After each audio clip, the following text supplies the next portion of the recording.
So on the videos and everything, the sound comes through pretty good too. Yeah. Okay, very good. And how does the Facebook look in compared with the camera for YouTube? Well, with I mean, it's about the same to me. Oh, okay. Yeah. No, the quality is about the same. Okay, very good. No, it's Okay. Bismillahirrahmanirrahim. Alhamdulillah. Alhamdulillah Rabbil Alameen. Wassalatu wassalamu ala khairul mursaleen. Muhammadin al-Nabi al-Ummi. Wa ala alihi wa sahbihi ajma'in. Amma ba'd. Yaqul Allahu ta'ala fil Quran al-Kareem. Inna Allaha wa malaikatuhu yusalluna ala nabi. يا أيها الذين آمنوا صلوا عليه وسلموا تسليما اللهم صل على سيدنا مولانا محمد صلى الله عليه وسلم. Dear brothers and sisters, I have just returned yesterday from the Islamic Republic of Iran. In fact, technically it was yesterday that I was there. The difference is like when you leave there, if I leave there at 4 a.m. or 5 a.m. on Saturday, okay, we're going to go to Doha and then we're going to have just a couple hour layover at most, and we're going to get here at technically it'll land around 3:10, 3:15, 3:30 in the afternoon. But when you leave here and go over there, see, when you go from there to here, you come here the same day. You get here the same day. But when you leave here, if you leave here on Wednesday, you'll probably get there on Friday, because you're going the other way. So you're going back. Now, I heard Dr. Martin Luther King mention something, and it happened to me. He had a flight from the Far East, and he said that he left there on Sunday, and he got here on Saturday, which is true. When my flight was Sri Lanka, Indonesia, Japan, or something, so I had a little layover in Japan, and I flew from Japan. Maybe it was on Sunday, and I got here on Saturday. In other words, you cross the international date line. And when you cross the international date line, you actually a day ahead. So anyway, it's a nice trip. So technically, I was in Iran yesterday. And I got here yesterday, and that's what I want to talk just briefly about the trip, about the conference that I attended. The conference was called, this was the 31st annual conference. I don't know if you can see it, but I'll hand it to you where you can put it up close. And it's called this is the Unity and Requirements of the Modern Islamic Civilization. Can you imagine now that civilizational tone? The requirements, the unity, it's going to take unity, and the requirements of the modern Islamic civilizations. So now this is a deep subject now. That means that we're living in modern times.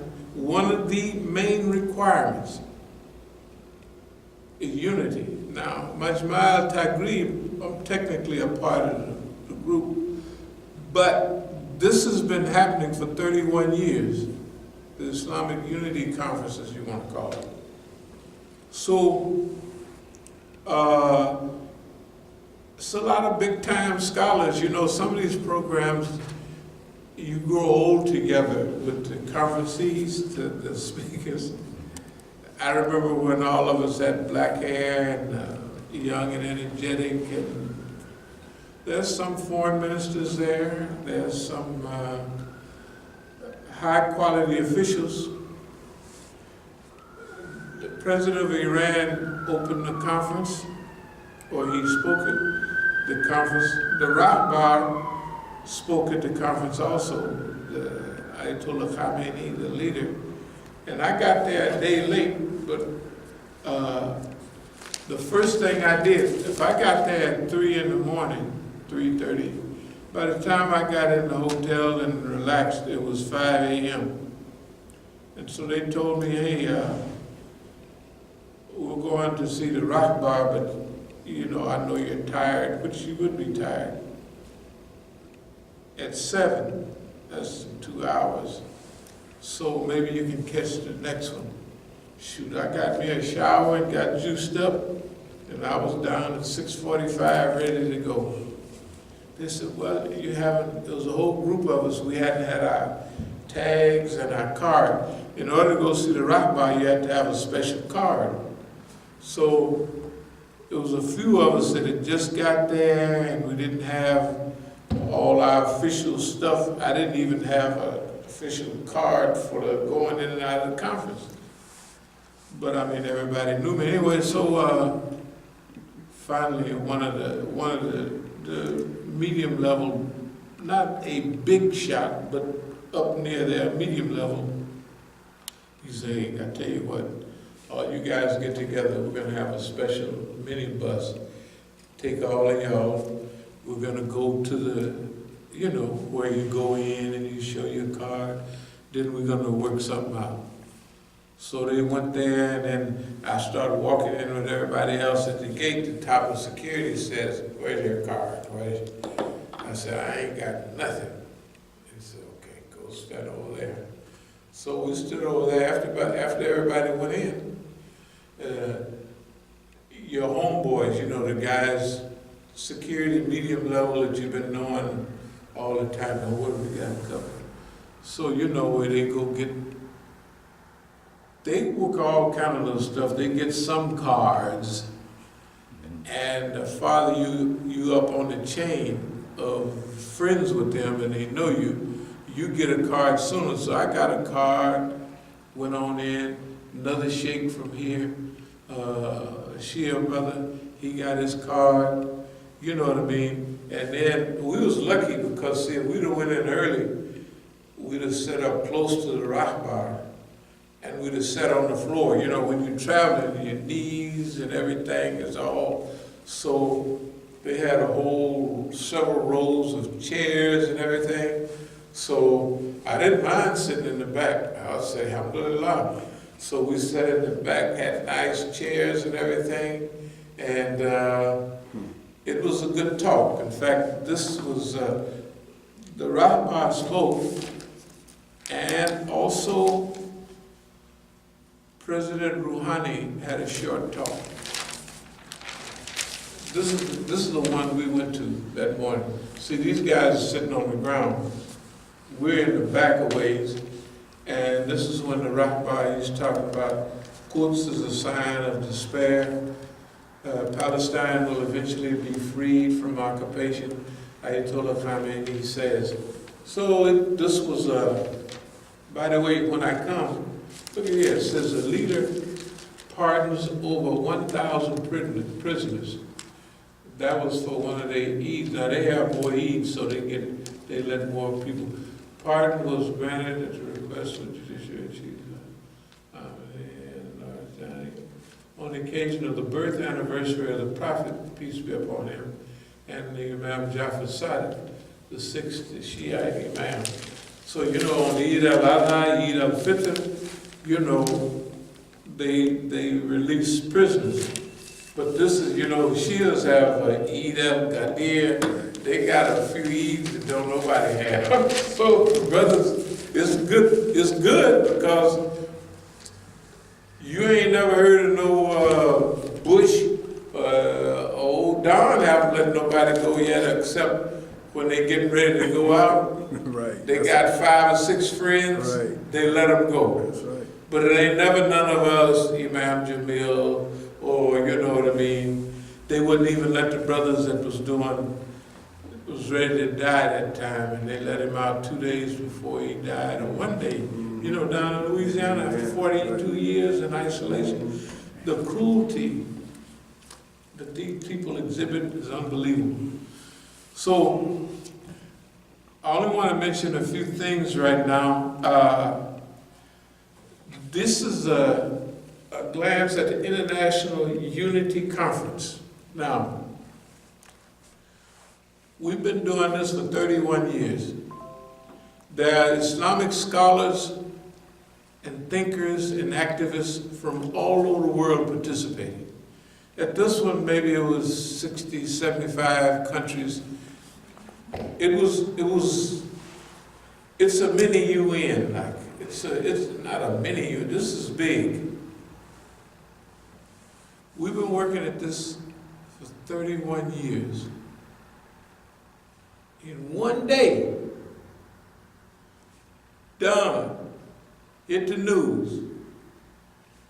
We're thinking about recognizing Jerusalem as the capital, changing our embassy from Tel Aviv to da-da-da-da-da. He made that announcement. He was thinking about it. He's pretty sure he's going to do it. By the time we enter the conference, he does it. Now, in Iran, if you're in these big shot hotels, you have a type of, we got everything. CNN, Press TV, we got all the Western, what did I say, CNN, we have Press TV, European news. Half the time you have Italian news. You know, you have all the news. And you have the Arabic channels. You know what I mean? Of course, the Iranian channels. All over the news we saw the Muslims being unified. One decision by our dear crackpot, which we're developing a type of ideological romance with his insanity. I don't know if you saw the program on Press TV maybe a week or two ago. It was on Donald Trump and his tweeting the white nationalist stuff from UK. I told him, don't worry about Don. Don is on my team. I said, Don is good for us. He's 80% good and only 20% bad. And I was telling them, this is on Press TV, I said, look, if Don got a decision to make, and there's a good decision, a medium decision, and a bad decision, and finally the worst decision, I said his behavior demands that every time he will choose the most harmful and the most less useful decision on all occasions. And it was just, I was watching the news. Indonesia rose up, Malaysia rose up, of course Palestine rose up. The Turks was out chanting and hollering. Iran had a national, it was in every city in Iran. I don't know how many millions of people came out in Iran, but it was in every city. After Salatul Jummah, everybody was out. What does that mean? It means the momentum of history is on our side. Remember, if we look everything that's going on in the administration, the momentum is going in our direction. So we have the, let's call it, the momentum of history is going in our way. And you know, when you have a big body of anything going in a certain direction, first of all, it took a lot of energy to get it going and to head it in that direction. And a big body of anything has a lot of weight and gravitational pull. And it has also inertia.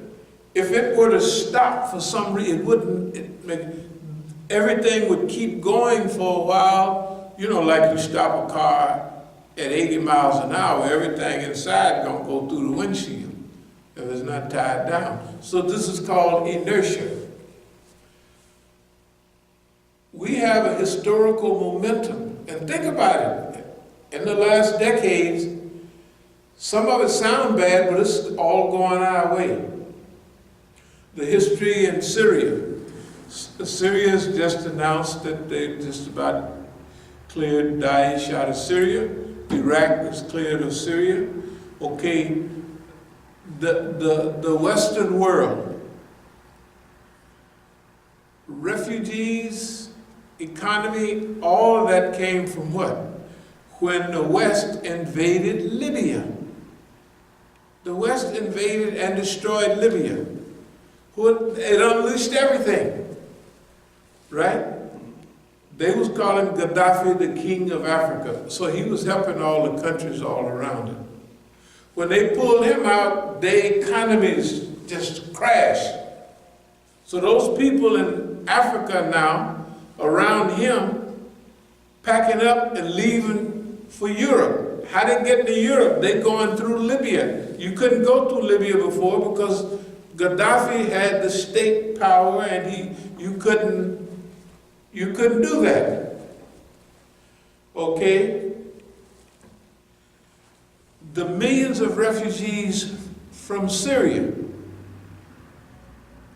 If the U.S. and Saudi Arabia and Qatar and others had not funneled all those billions of dollars into destroying Syria, Syria would still be there. There would be no need for what? Millions of refugees coming from where? Syria, what they started. What route did they take? The route that they destroyed. They created, the West created every problem they have. Europe. The thousands of us who are dying on the way, the so-called new slavery in Libya. Libya, under Gaddafi, he looked out for black folks, outside of Libya and inside. You know, any of those states that are in the north, on the Mediterranean, border on the Mediterranean, Algeria, Morocco, all of those, the northern part have Berbers and all those kind of people, and they look like Mediterranean people. You notice Algerians, Tunisians, they look Mediterranean. They almost look Greek and everything like that. They do. But in the south of each one of those countries, in Morocco, the people are black. In the south of Algeria, you have the same thing, mixture of Arab black looking. All the problems in Africa is produced by AFRICOM and the U.S. and all of those things. In other words, the history of momentum is going against them. When is the U.S. last won a war? The big businessmen get the benefit of the arms producers. They get a benefit of killing people, getting them out of the way, and selling arms. But the people, the government of America, how is the momentum going? It lost in Iraq. It's 16, headed on 17 years in Afghanistan. That's a long war with absolutely no positive results, nor no signs of possibility. Can you imagine? This is this idiot with all the signs saying, graveyard of empires, graveyard of empires. And we saying it too. You mess around that boss man, you're gonna be stuck like everybody else. No, he goes in. Look at him. The momentum of history is going against them. It's going in our direction. We're suffering a lot. The Saudi destruction of Yemen, because Saudi Arabia is an American friend. But our allies look like they're holding out and they're going to probably win. would you turn the heat up to one on the right? Just I pushed it down. Just push it up a little bit. Yeah. Anyway, now the momentum of destiny. I want to read something in the Quran to give you an idea about the momentum of destiny. So Allah subhanahu wa ta'ala says, this is from the translation Muhammad Assad. In the name of Allah, most gracious, most merciful. And thus early I spread mine own love over thee. And this in order that thou might be formed. No, this I'm going to start from the beginning. Said Moses, O my sustainer, open up my heart to thy light, and make my task easy for me, and loosen the knot from my tongue, so that they might fully understand my speech, and appoint for me out of my kinfolk one who will help me to bear my burden, Harun, my brother, and thou taught him, add thou through him to my strength, and let him share my task, so that together we might abundantly extol thy limitless glory, and remember thee without ceasing. Truly thou seest all that is within us. He said, thou hast granted all that thou hast asked for, O Moses. And indeed, we bestowed our favor upon thee at a time long since past, when we inspired your mother with this inspiration, place him in the chest and throw it into the river. And thereupon the river will cast him ashore, and one who is an enemy unto me and an enemy unto him will adopt him. And thus early I spread my own love over thee, and this in order that thou mightst be formed under my own eye. And thou wert under my own eye when thy sister sent forth and said to Pharaoh's people, shall I guide you unto a woman who might take charge of him? And so we returned thee unto thy mother, so that her eye be gladdened, and that she may not sorrow any longer. When thou camest of age, thou didst slay man, but we did save thee from all grief, although we tried thee with various trials. And then thou didst sojourn for years amongst the people of Midian. And now thou hast come here as ordained by me, O Moses, for I have chosen thee for my own service. This is his destiny. So we see that there's a common question that Moses is asking. O my sustainer, open up my heart to thy light.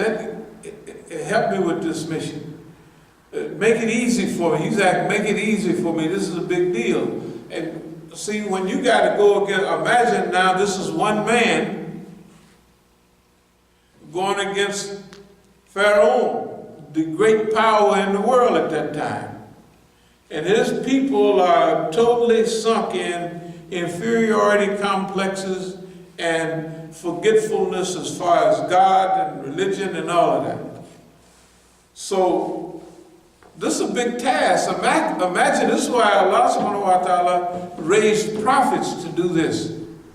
Because common people, if they see that mission, I mean a business manager or something, and he know how serious it is just kicking off a business, And he looking at, man, I got to go up against whole Pharaoh, Pharaoh's army, Pharaoh's relatives, Pharaoh's institutional power, all of that.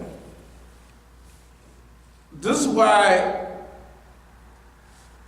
unsent people won't take if you ain't cut out for that. If Allah didn't select you for that mission, you look at it and say, hey man, I want to do good, but that's a little tough. So Moses is asking Allah to make it easy for him.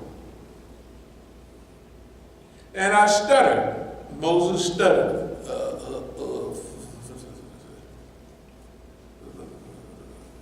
You know how you feel.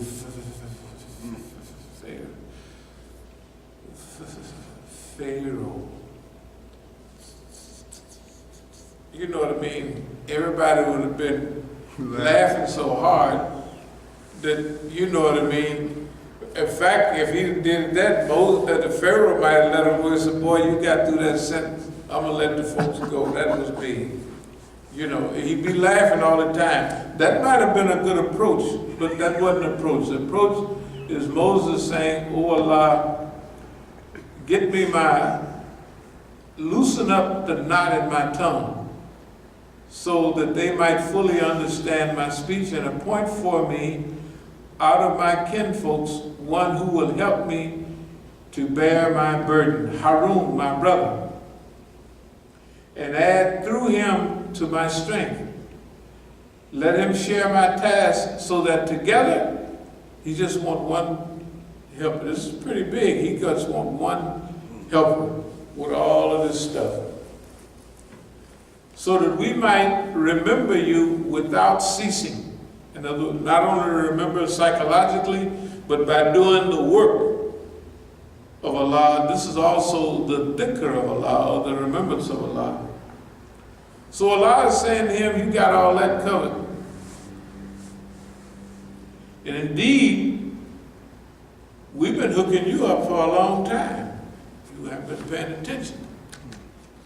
When all the other little babies was killed, we told your mama put you in a basket and sent you down the river. She followed the basket, but she know what she was doing. She know that Pharaoh's wife bathed there at that time every day. Right? And here come a basket floating up.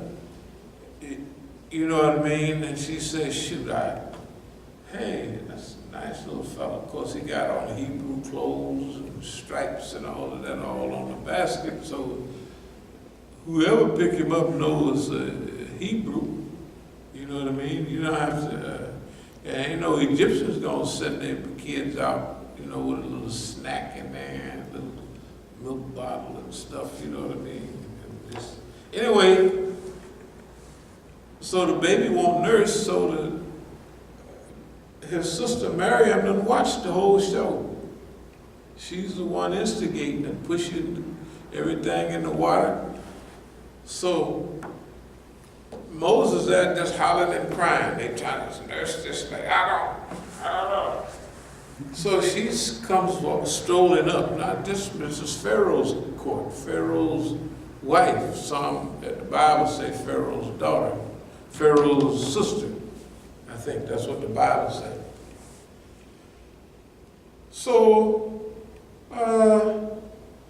she says, I can get you somebody to nurse the baby. So who did she get? Her mama. Who's that? Moses' mama. And it releases the tension and pressure on her. And so she can get a chance to nurse the baby till he gets old enough, and then she goes back to, you know, servants' quarters. But it releases all the pressure. Now, so that you might be brought up in the enemy's house, an enemy to Allah and an enemy to Moses. But he's there to learn the culture, to learn management. Remember, Moses was big time. He's like a stepson to Pharaoh, and he's outperforming everybody else in Egypt, in building institutions, in wars, and he's coming back saying, how many people you killed? He said, we didn't kill nobody, we just worked out a deal. Now here, these people here, all throughout Africa come and they paying tribute to you. Didn't cost us a dime. We didn't have to kill nobody. Diplomacy. So he was the best diplomat. At least that's the way Charleston Heston was on the movie. I don't know. Well, you remember that? That's what. So we'll say, okay, this is for narration purposes only. But anyway, all of that comes because Allah is training him. A person without leadership ability and coordination, how you gonna move all them thousands of people? You gotta have a quartermaster, right? For food and cooking, and if it was an army, you'd have to have food, weapons management, all of those things. Troops, so he got to know how to move troops, so he got to know how to move people too, right? These are all the lessons he's learning while he's in Egypt. Then Allah said, don't you remember you slayed a man? You know, and we got you out of that. And when they was working out to figure out how they gonna knock you over or trap you, remember in the Quran it says a man came running from the furthest part of the city. You know when I remember that, I remember when the police, it was 66 or 67, 67 or 68. We was just getting a few black police in Oakland, and my name was being pushed downtown, big time. So one day my sister and we all belonged to the biggest church there, and so did the new police. So the new black police told my sister, your brother's name is ringing down here, it's unbelievable. And they instructed us what to do to him. So my sister, she reminds me of the guys that come running from the farthest part of the city. Because I'm riding down the street, East 14th, and I see them in a car flagging me down. Your name is ringing, and so they delivered me the message. So I remember that. I remember a few years, maybe it's about 10 years ago now, 11 years ago, the police arrested me.